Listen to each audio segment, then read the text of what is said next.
नमस्कार, India news देख रहे हैं आप। मैं हूं आपके साथ आकांक्षा राजपूत। बुलेटिन की शुरुआत इस वक्त की बड़ी खबर के साथ करते हैं। प्रतापगढ़ से इस वक्त की बड़ी जानकारी आपको दे देते हैं, जहां पर दिन दहाड़े डबल मर्डर का मामला सामने आया। पिता पुत्र की पीट कर हत्या कर दी गई है। जमीनी विवाद के चलते पिता और पुत्र की यह हत्या की गई है। हल्का प्रभारी राजेश राय और मुख्य आरक्षी इसको लेकर निलंबित किए गए हैं। इस वक्त की बड़ी जानकारी आपकी टीवी स्क्रीन पर है। दारोगा और बीट सिपाहियों को निलंबित किया गया है। पिता और पुत्र की पीट कर हत्या कर दी जाती है। जमीनी विवाद का यह पूरा मामला बताया जा रहा है। प्रतापगढ़ से इस वक्त की बड़ी खबर आपकी टीवी स्क्रीन पर। दिन दहाड़े डबल मर्डर कर दिया जाता है। पिता और पुत्र की पीट कर हत्या की गई है। बड़ी जानकारी इस वक्त आपकी टीवी स्क्रीन पर। दरअसल जमीनी विवाद के चलते पिता पुत्र की हत्या की गई है, ये जानकारी मिल रही है। दारोगा और बीट सिपाहियों को इस मामले को लेकर निलंबित भी किया गया है। इस वक्त की बड़ी खबर से हम आपको रूबरू करा रहे हैं। प्रतापगढ़ में दिन दहाड़े ये डबल मर्डर की वारदात सामने आई। और ज्यादा जानकारी के लिए हमारे साथ हमारे संवाददाता अजीत जुड़ चुके हैं। अजीत, क्या कुछ पूरा मामला है ये? आकांक्षा, आपको बता दूं कि प्रतापगढ़ के रानीगंज में जमीनी विवाद के लिए जो है पिता पुत्र की हत्या की गई है। यहाँ लगातार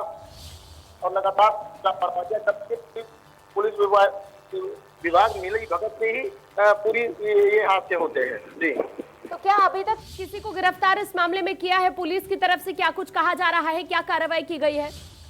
बिल्कुल, एसपी अभी तक मौके पे नहीं पहुंचे हैं और एक दरोगा और एक सिपाही को निलंबित किया है। अभी जहां हादसा हुआ वहां मौके पे नहीं पहुंच पाए हैं। तो क्या अजीत पहले से मामला दर्ज था इसको लेकर? नहीं, ये एक पंचायत थी जिसमें पंचायत में जमीनी विवाद का मामला शांत कराने की बात चल रही थी, मीटिंग चल रही थी। लगातार मीटिंग विफल हुई, लगातार लाठी डंडे चले हैं, फायरिंग हुई है और 2 लोगों की हत्या की गई है। तो कब की ये घटना है, कोई जानकारी आपको इस बारे में मिल पाई है?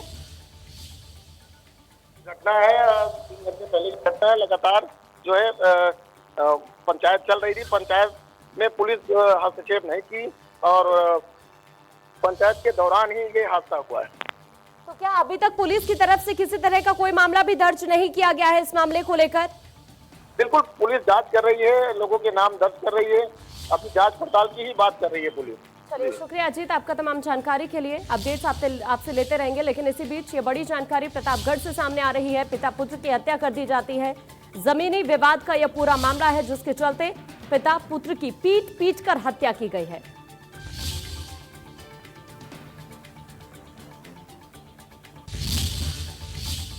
और चलिए, इसी बीच विधायक विजय मिश्रा से जुड़ी इस वक्त की एक और बड़ी खबर आप तक पहुंचा देते हैं। थोड़ी देर बाद विजय मिश्रा को पुलिस भदोही लेकर पहुंचेगी। इस वक्त की बड़ी जानकारी हम आप तक पहुंचा रहे हैं। ज्ञानपुर में भारी पुलिस बल को भी तैनात किया गया है। कई थानों की पुलिस और पीएससी की तैनाती की गई है। आगर मालवा से भदोही यूपी पुलिस विधायक को लेकर आ रही है। इस वक्त की बड़ी जानकारी हम आप तक पहुंचा रहे हैं। दरअसल रिश्तेदार का मकान हड़पने और धमकी देने के मामले में मध्य प्रदेश के आगर मालवा से विजय मिश्रा को पुलिस की तरफ से हिरासत में लिया गया था। अब पुलिस भदोही में कोर्ट में पेश करेगी विधायक को। बड़ी जानकारी से हम आपको रूबरू करा रहे हैं। आगर मालवा से भदोही के सीओ कालू सिंह के साथ गई टीम विजय मिश्रा को भदोही लेकर आ रही है। इन सभी ने झांसी में 33वीं वाहिनी पीएससी के गेस्ट हाउस में विश्राम भी किया था, लेकिन अब खबर मिल रही है कि भदोही पुलिस लेकर पहुंचने वाली है कुछ ही देर बाद विजय मिश्रा को। बड़ी जानकारी इस वक्त आपकी टीवी स्क्रीन पर है। हालांकि इसे देखते हुए ज्ञानपुर में भारी पुलिस बल को भी तैनात किया गया है।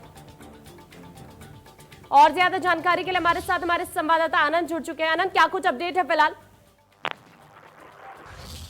देखिए कांक्षा, हम आपको बता दें कि एमपी से लेके भदोही पुलिस स्टेशन भदोही में एंट्री करने वाली है। कुछ ही क्षण में भदोही में प्रवेश कर जाएगी। सबसे पहले उन्हें भदोही में लाने के बाद गोपीगंज सामुदायिक केंद्र में उनका मेडिकल किया जाएगा। उसके बाद उन्हें ज्ञानपुर लेके जाया जाएगा। तो क्या उसकी पत्नी के बारे में फिलहाल पुलिस को कोई जानकारी अभी तक मिल पाई है कि नहीं आनंद? नहीं, अभी तक जैसे फिलहाल अभी जानकारी मिल पा रही है कि अभी उनकी पत्नी के बारे में कोई जानकारी नहीं मिल पा रही है, लेकिन उनके जो परिवार हैं, उनकी जो बेटियां हैं, ज्ञानपुर कोर्ट में पहुंच चुकी हैं और विधायक की सब इंतजार में है सब। तो 3 बजे का वक्त रखा गया था ज्ञानपुर में। किस तरह की वहां पर पुलिस की तरफ से व्यवस्था की गई है? सुरक्षा बल तैनात किए गए हैं भारी संख्या में, ये जानकारी मिल रही है। देखिए, जैसे यहाँ पे सुरक्षा की व्यवस्था की अगर हम बात करें तो भदोही में हर नाके पे जो भदोही प्रयागराज बॉर्डर है वहाँ पे भारी मात्रा में प्रशासन मौजूद कर दी गई है। उसके बाद गोपीगंज पड़ता है, गोपीगंज में भी काफी मात्रा में पीएससी बल मौजूद कर दिया गया है। जगह जगह जहाँ जहाँ डाइवर्जन है तो कुछ रास्तों को डाइवर्जन कर दिया गया, अलग अलग रूट घुमा दिया गया है। ठीक है अनंत, शुक्रिया आपका तमाम जानकारी पहुंचाने के लिए। बड़ी जानकारी, आगरमालवा से भदोही कुछ ही देर बाद पुलिस पहुंच जाएगी विधायक विजय मिश्रा को लेकर, उसके बाद कोर्ट में पेशी होगी। वहीं लखीमपुर खीरी में एक दिल दहला देने वाली और इंसानियत को शर्मसार करने वाली घटना सामने आई है, जहां एक 13 साल की बच्ची के साथ न केवल गैंगरेप की घटना को अंजाम दिया गया, बताया यह भी जा रहा है कि ईसानगर थाना इलाके में रहने वाली नाबालिग घर से बाहर तो निकली लेकिन वापस नहीं लौटी। 13 साल की मासूम बच्ची अपने घर से शौच के लिए खेत गई थी, तभी गांव के ही रहने वाले 2 युवकों ने नाबालिग बच्ची के साथ रेप किया और उसकी हत्या कर दी। मौत से पहले बच्ची को असहनीय पीड़ा भी दी गई। बाद में आरोपी शव को गन्ने के खेत में फेंककर घटनास्थल से फरार भी हो गए। वहीं परिवार वालों की तहरीर पर 15 अगस्त को पोस्टमार्टम के रिपोर्ट में बच्ची के साथ गैंगरेप की पुष्टि हुई है, जिसके बाद पुलिस ने दोनों आरोपियों के खिलाफ हत्या और गैंगरेप का मुकदमा दर्ज कर उन्हें गिरफ्तार कर लिया। साथ ही एनएसए के तहत कार्रवाई भी शुरू कर दी है। ये 13 साल की मासूम बच्ची जिसके साथ हैवानियत की गई है। हालांकि 2 आरोपियों को पुलिस ने गिरफ्तार जरूर कर लिया है, लेकिन इस बच्ची के साथ पहले रेप किया गया और फिर हत्या। पोस्टमार्टम रिपोर्ट के साथ इस पूरी घटना का खुलासा हुआ। पोस्टमार्टम हुआ तो पोस्टमार्टम रिपोर्ट में रेप की पुष्टि हुई है। दोनों आरोपियों को पहले ही धारा 302 के तहत पुलिस ने जो है जेल भेज दिया है।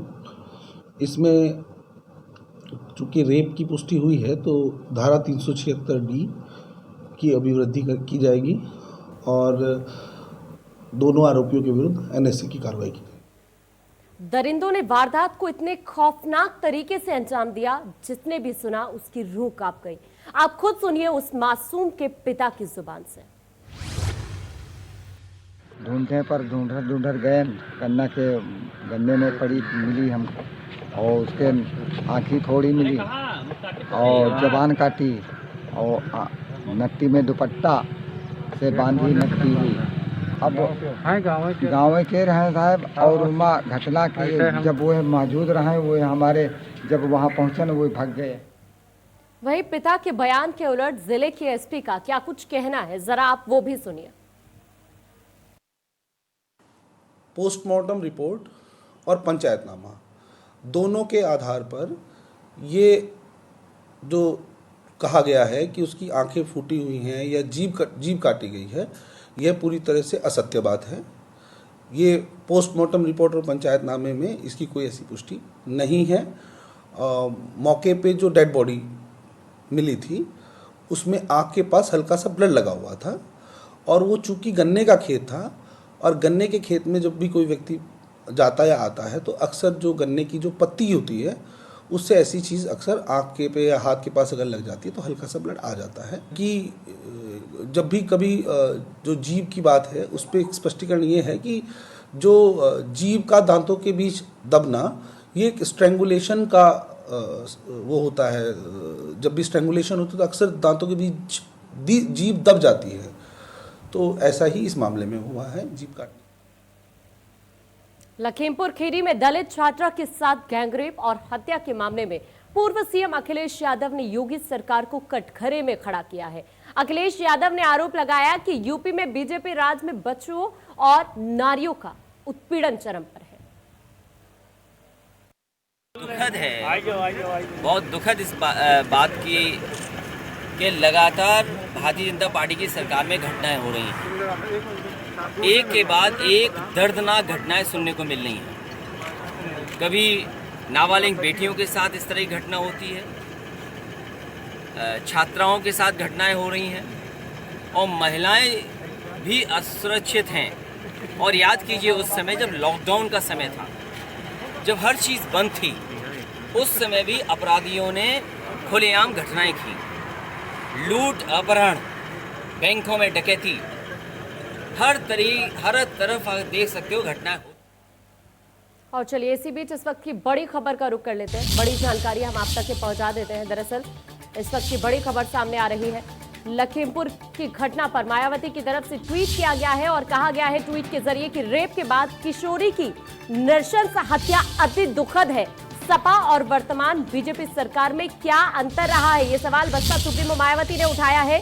सरकार दोषियों के खिलाफ सख्त कार्रवाई करे, ये भी बसपा सुप्रीमो मायावती की तरफ से अपने ट्वीट में लिखा गया है। ये ट्वीट भी हम आपको दिखा रहे हैं जो बसपा सुप्रीमो मायावती की तरफ से ट्वीट किया गया है और मायावती की तरफ से सवाल उठाया गया कि सपा और वर्तमान बीजेपी सरकार में आखिरकार अंतर क्या है। मायावती की तरफ से मांग भी की गई है कि दोषियों के खिलाफ सख्त से सख्त कार्रवाई बीजेपी सरकार को करनी होगी। ये ट्वीट बसपा सुप्रीमो मायावती की तरफ से किया गया है लखीमपुर खीरी की घटना को लेकर। ये ट्वीट जो हम आपको दिखा रहे हैं आपकी टीवी स्क्रीन पर है, मायावती की तरफ से ये ट्वीट किया गया है। रेप के बाद किशोरी की नृशंस हत्या अति दुखद है, ये बात उन्होंने अपने ट्वीट के जरिए कही है। उधर लखीमपुर खीरी में मासूम के साथ हुई हैवानियत पर बीएसपी ने यूपी सरकार को निशाने पर लिया। विपक्ष का आरोप है कि यूपी में कानून व्यवस्था नहीं है, अपराधियों में पुलिस का खौफ ही नहीं है। उत्तर प्रदेश में कुछ समय से लगातार कानून व्यवस्था बिगड़ती चली जा रही है। वहाँ पर बलात्कार की घटनाएं हो रही हैं, दलित शोषित वर्ग के लोगों की हत्याएं हो रही हैं। कानून व्यवस्था एक बहुत बड़ा प्रश्न बन गया है उत्तर प्रदेश में। सुश्री बहन मायावती जी जो उत्तर प्रदेश में इस बात को उठा रही हैं, उसका कारण है कि वो इस समय देख चुकी हैं कि उत्तर प्रदेश में योगी जी ठीक से कानून व्यवस्था का शासन दे नहीं पा रहे हैं। इसलिए ये एक बड़ा प्रश्न बन गया है। जनता हताश निराश हो चुकी है और नाराज़ है और चाहती है कि इस तरह की वारदातें बंद हों।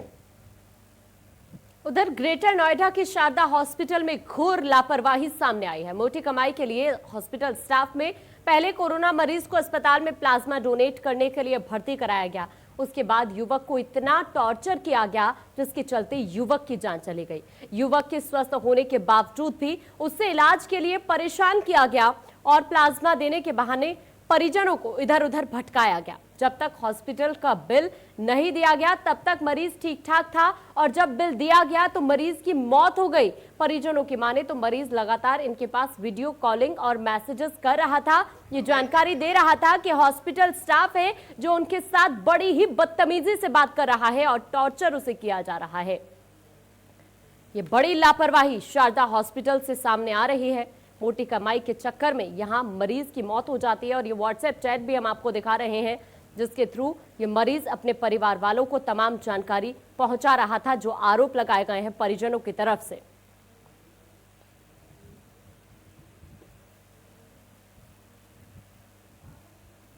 उधर शिवपाल सिंह यादव की तरफ से बड़ा बयान सामने आया है। उन्होंने कहा सभी समाजवादी एक हो, जनता की राय का सम्मान करेंगे। ये बात शिवपाल सिंह यादव ने कही है। मैं सब कुछ त्यागने के लिए तैयार हूं, अगर समझौता नहीं तो 2022 में चुनाव लड़ेंगे। ये बात शिवपाल सिंह यादव की तरफ से कही गई। चाहते हैं कि सभी समाजवादी फिर से एक हो जाएं। इसके लिए हमने तो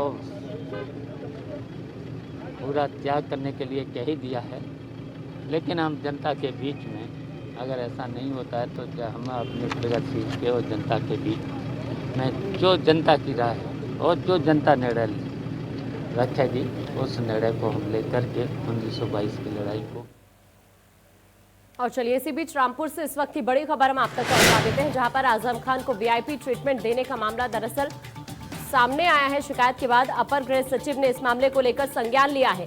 डीजी कारागार विभाग लखनऊ ने जांच के आदेश इस मामले को लेकर दिए हैं। आईजी कारागार संजीव त्रिपाठी इस मामले की जांच करेंगे। संजीव त्रिपाठी ने शिकायतकर्ता का बयान भी लिया है।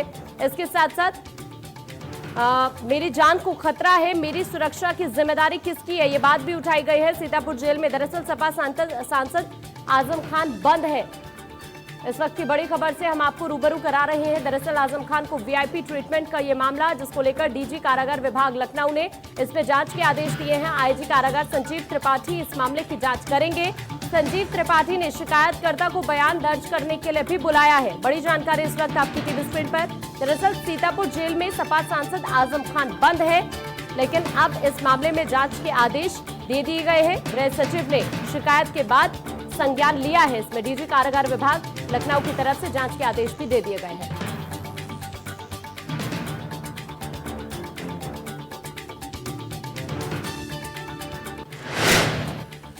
गोंडा से इस वक्त की एक और बड़ी खबर से आपको रूबरू करा देते हैं, जहां पर कपड़े की दुकान में भीषण आग लग गई। आग लगने से दुकान में रखा लाखों का सामान राख हो गया। मशक्कत के बाद आग पर हालांकि काबू पा लिया गया है, लेकिन आग लगने की वजह शॉर्ट सर्किट बताई जा रही है। चौक बाजार के वीर अब्दुल हमीद चौराहे की यह घटना बताई जा रही है, लेकिन बड़ी जानकारी ये कि आग पर फिलहाल काबू पा लिया गया है।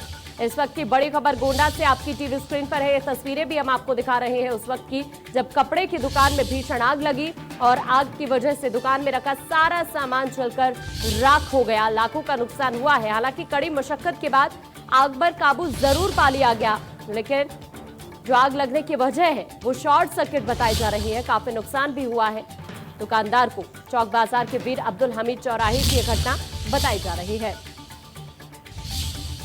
गोंडा से इस वक्त की बड़ी खबर आपकी टीवी स्क्रीन पर। कपड़े की दुकान में भीषण आग लगी। आग लगने से दुकान में लाखों का नुकसान भी हो गया है।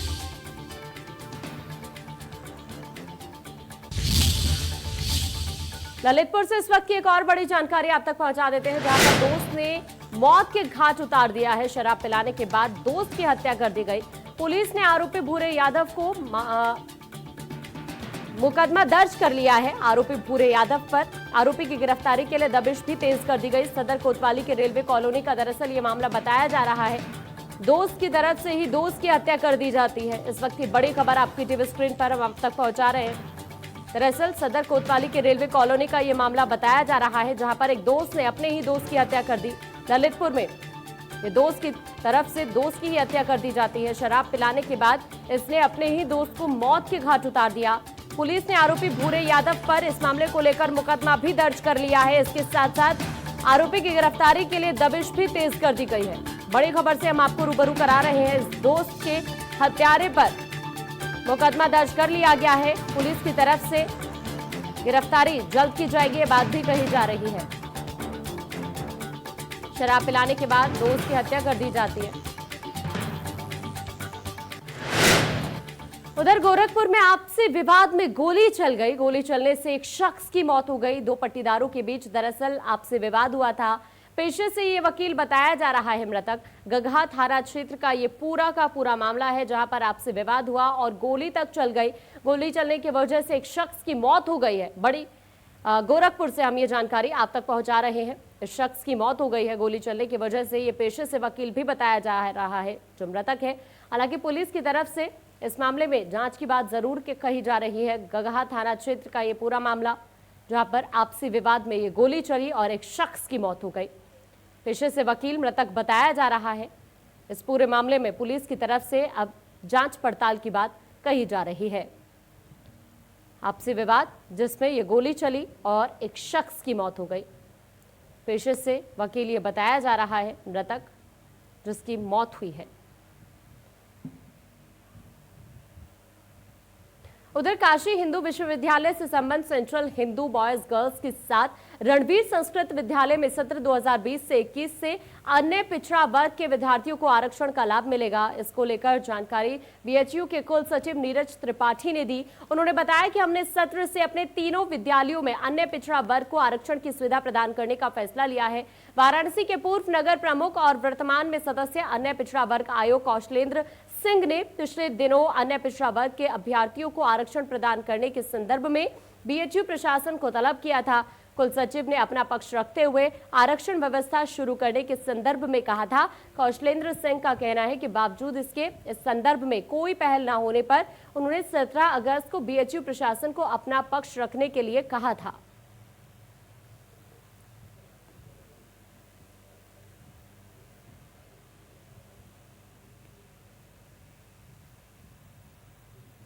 उधर मेरठ में दंपति की हत्या कर लूट का मामला सामने आया है। दरअसल लूट करने वाले बदमाश से पुलिस की मुठभेड़ भी हुई।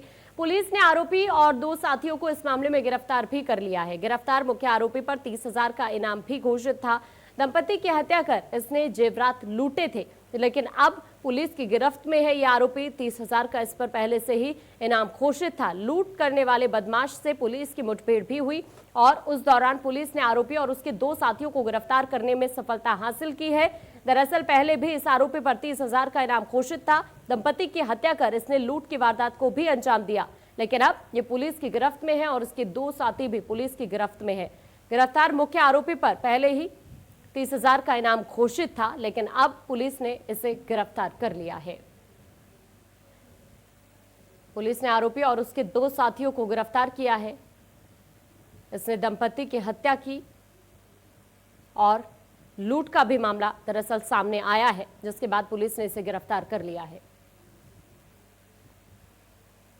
लखनऊ के बिटाना देवी ने सीमित संसाधन में अपनी कामयाबी की जो कहानी लिखी है वो सच में बेहद प्रेरणादायक है। लखनऊ के मोहनलालगंज अंतर्गत निहोगा के मीरक नगर गांव की रहने वाली 5वीं पास बिटाना देवी डेयरी उद्योग चलाती है। 28 साल पहले शादी में अपने साथ मायके से लाई एक गाय के बच्चे से डेयरी उद्योग का काम शुरू किया था। बिटाना देवी ने केवल कक्षा 5 तक की पढ़ाई की। बिटाना अपनी गायों और बछड़ों को बच्चों जैसा प्यार देती है। यही नहीं, हर एक जानवर का उन्होंने नाम तक रखा हुआ है। किसी गाय का नाम गौरी, शांति, मुन्नू, कालू, लालू जैसे नामों से पुकारती है। बिटाना के पति हरिनाम सिंह शिक्षक पद से रिटायर हो चुके हैं। यही नहीं, इनका बड़ा बेटा डॉक्टर है और छोटा अध्यापक। वहीं अगर बहुओं की बात करें तो बड़ी बहू नर्स है और छोटी बहू पुलिसकर्मी है।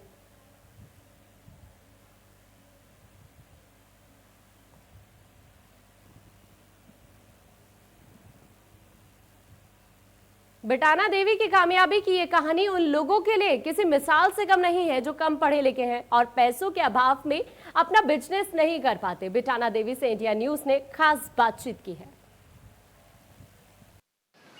आज हम आपको एक ऐसी शख्सियत से मिलाने जा रहे हैं जिसने अपनी मेहनत के बल पर अपने गांव ही नहीं बल्कि पूरे प्रदेश में अपना नाम रोशन किया है। जी हाँ, हम बात कर रहे हैं राजधानी लखनऊ के एक छोटे से गांव की रहने वाली बिटाना देवी की। इस समय हम उन्हीं के घर पर हैं और आपको हम दिखाना चाहेंगे कि ये पूरे जो जानवर दिख रहे हैं ये वो जानवर हैं जो बिटाना देवी ने अपने हाथों से उनको पाल पोष कर इतना बड़ा किया है और इन्हीं के दुग्ध उत्पादन से वो सर्वाधिक दूध उत्पादन में गोकुल पुरस्कार लगातार विजेता रही हैं। आपको बता दें कि मुख्यमंत्री से लेकर के राष्ट्रपति तक बिटाना देवी को सम्मानित कर चुके हैं। हम उन्हीं से जानते हैं, उन्हीं से बात करते हैं। बिटाना देवी जी, ये बताइए कि किस तरह से आपका ये सफ़र शुरू हुआ, कैसे आप अपने गांव से निकलकर पूरे प्रदेश तक छा गईं? हमारे पिताजी ने एक पड़िया दिए थे। उस पड़िया से लेकर आज तक हमने उनको से पाल के एक पड़िया से 2 हो गए, 2 से 3 हो गए, 3 से 4 हो गए, 4 से 5 हो गए। जब हमको थोड़ा थोड़ा करके 1 लीटर देने 2 लीटर देना के बाद में हमके 10 लीटर दूध हुआ। 10 लीटर से लेकर हम 400 लीटर तक दूध पैदा किया। हमारे पास 60 जानवर थे। 60 जानवर से कुछ घटते कुछ बढ़ते हम उसको अपने खिलाई पिलाई से अपने जानवर को दूध दूहने के समय या 8 घंटा 6 घंटा जो समय हमको मिलती बीच में, तो 1 घंटा 2 घंटा समय निकाल के और काम देखते। अच्छा, आपकी जो दिनचर्या है, अगर हम दिनचर्या की बात करें तो कैसे सुबह की शुरुआत करती हैं और शाम तक कैसे आपका पूरा दिन बीतता है? हम सवेरे 5 बजे से उठ के अपने झाड़ू पोछा लगा के अपने जानवर को चारा इधर उधर जिसके नाम में कम है वो ज़्यादा है उसको कम ज़्यादा करके दाना चारा करके उसके बाहर झाड़ के अपने दूध का उत्पादन शुरू करते। 1 घंटा या 20 मिनट में कोनो जानवर कोनो 5 मिनट में कोनो अकेले ही पूरा सारा दूध निकालती हैं? सारा काम हम अपने हाथ से करते हैं और दूध का सारा व्यवसाय जितना दूध निकालते हैं वो अपने हाथ से निकालते हैं, अपने दम से। कितने लीटर दूध निकाल लेती हैं पूरा? हम आते समय तो हमारे पास 90-95 लीटर दूध है। और चलिए इसी बीच इस वक्त की बड़ी खबर से आपको रूबरू करा देते हैं। बस्ती से आपको जानकारी दे दें, दरअसल बस्ती के अंदर पुलिस और बदमाशों के बीच मुठभेड़ की खबर सामने आ रही है। बड़ी खबर इस वक्त बस्ती से आपकी टीवी स्क्रीन पर। मुठभेड़ में 50,000 का इनामी बदमाश घायल हो गया है। इस वक्त की बड़ी खबर, एसओजी टीम के एक सिपाही आदित्य पांडे भी इसमें घायल हुए हैं। दोनों घायलों को अस्पताल में भर्ती करा दिया गया है। बड़ी जानकारी से आपको बस्ती से हम रूबरू करा रहे हैं। दरअसल 1 साल पहले पुलिस को चकमा देकर ये बदमाश भाग गया था, लेकिन अब पुलिस और बदमाशों के बीच मुठभेड़ हुई जिसमें ये 50,000 का इनामी जो बदमाश था वो घायल हो गया है। बड़ी खबर इस वक्त की आपकी टीवी स्क्रीन पर है। हालांकि घायल बदमाश को अस्पताल में भर्ती करा दिया गया है। उधर एसओजी टीम के एक सिपाही आदित्य पांडे भी घायल हुए हैं, उन्हें भी अस्पताल में भर्ती करा दिया गया है। चलिए, इसी बीच इस बुलेटिन में फिलहाल इतना ही। मुझे दीजिए इजाजत, नमस्कार।